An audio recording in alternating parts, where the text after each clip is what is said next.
Friends మేము క్యాంప్కి వచ్చినాం. చూడండి, బఫేలో పార్క్ పెద్ద లోషన్. చూడండి క్యాంప్లో ఎట్లా వీళ్ళందరూ ఎలా కార్ తోటి పెద్ద పెద్ద ట్రక్కులతోటి వచ్చి ఇలా 2-3 డేస్ స్టే చేస్తారు ఇక్కడనే. అందులోనే మొత్తం వంట వండుకొని తినడం అంతా కూడా టెంటులు, పెద్ద పెద్ద ట్రక్కులు, బస్సుల మోడల్ లాగా ట్రక్కులు. చూడండి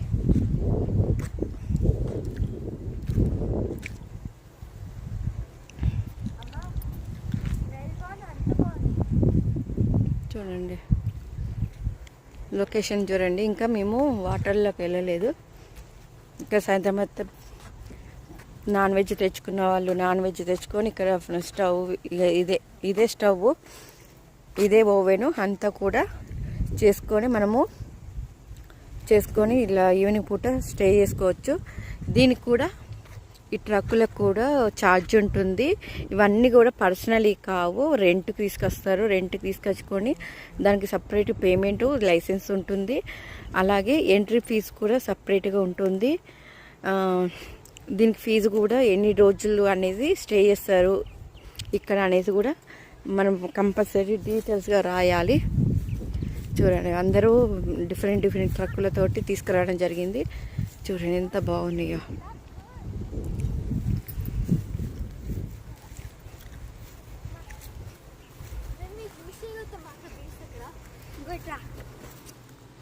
అక్కడ అటు వెళ్తే ఏమొస్తుందో తెలీదు, బట్ వెళ్తాము. చూడండి, వాళ్ళు ఏమైనా పర్మిషన్ ఇస్తే మంచిగా హోమ్ టూర్ చేయొచ్చు దాంట్లో, కానీ మనకు తెలియదు వాళ్ళు ఎవరో.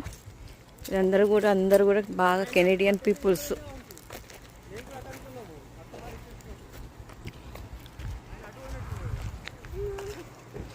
నేను ఈ ప్లేస్కి రావడం ఇదే ఫస్ట్ టైం. ఇలా ఉంటుందైతే ఎక్స్పెక్ట్ చేయలేదు, బట్ మేము మాకు తెలిసిన ఫ్యామిలీ తోటి రావడం జరిగింది.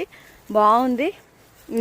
మేము చెట్ల కింద కూర్చొని అందరం భోజనాలు చేసినాము. నాకు ఆ ఫీలింగ్ ఎలా ఉందంటే, చెట్ల తీర్థాలకు వెళ్ళి భోజనం చేసినంత ఫీలింగ్ మన తెలంగాణలో సమ్మక్క సారక్క తల్లి దగ్గరికి వెళ్ళి భోజనం చేస్తాం కదా, అలా ఉంది. చూడండి ఎంత బాగుందో ట్రక్. అదే బెడ్రూమ్, కిచెన్, అలాగే washrooms, TV area, kitchen area అన్నీ కూడా ఉంటాయి. ట్రావెలింగ్ ముందట ఒక కారు తోటి చేస్తుంటే వెనక హాయిగా చూసుకుంటూ వెళ్ళొచ్చు, ఎంజాయ్ చేసుకుంటూ. సో ఇంకా కిందికి వెళ్తే ఇంకా డిఫరెంట్ కనబడుతుంది. సో నేను